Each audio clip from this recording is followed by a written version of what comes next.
So how does the perfect city feel? Perfect city, to me, you don't need to think about where you need to go to eat. When are you going to eat? What's the next bus that you're going to take? What's the next train you're going to take? You don't need to think about what direction you're going to go on, or what am I going to do, or how am I going to do it. I think that fluidity is what really makes a city really feel great. If you go to any typical car-dominated North American city, you have to like plan your day. Oh, I have to take my car from A to B, from my house to Walmart. You have to think about it. When rush hour is, whether parking will be available, whether you'll make it in time for the next thing on your schedule, like dinner or picking up the kids from school. Like you said, everything needs to be really carefully planned in a car-centric city. You can't just go out and do things. Exactly. And that's why we're making this podcast, because I think people need to realize why certain cities feel so good. It's no coincidence that millions upon millions of Americans through the past century visited cities like Paris and Rome and London, and then continue to dream about those cities long after their vacations. A good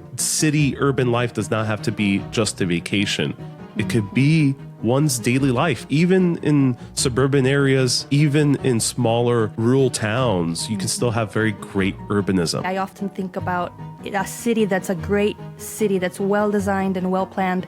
It's an intuitive city, which means that can read your mind in a sense, and you can read its mind, quote unquote, because there is just a natural flow. Like you said, the fluidity.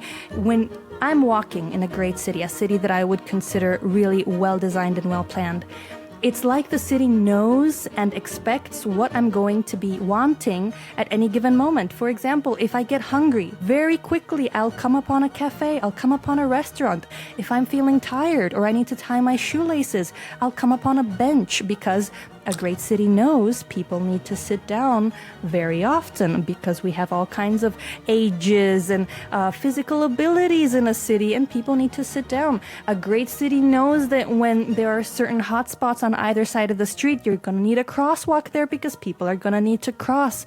It's going to know that the sun beating down on your head isn't comfortable, and it isn't safe, and it isn't healthy. So there should be trees. There should be awnings. A perfect city is a city that's designed in accordance with human nature, human needs, and human wants. Precisely.